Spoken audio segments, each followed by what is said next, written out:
Hello అండి, డాబా పైన బకెట్లో ఇలా కాకరతీగ పెట్టి దానికి ఇంకా అల్లుకోవడానికి మండలు అయితే పెట్టామండి. వాటికి అల్లుకొని పెద్ద తీగ అయితే అయింది. ఇంకా అంతా పూత వచ్చేసి చిన్న చిన్న కాయలు అయితే చాలా కాసాయండి.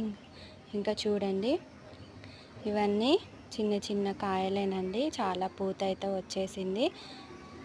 ఇప్పుడిప్పుడే కొంచెం పెద్దగా అవుతున్నాయి కాయలు.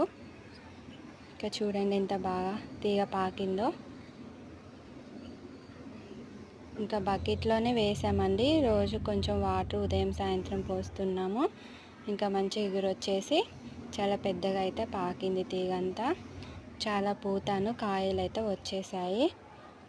ఇంకా చూడండి, ఇప్పుడిప్పుడే కొంచెం పెద్దగా అవుతున్నాయి.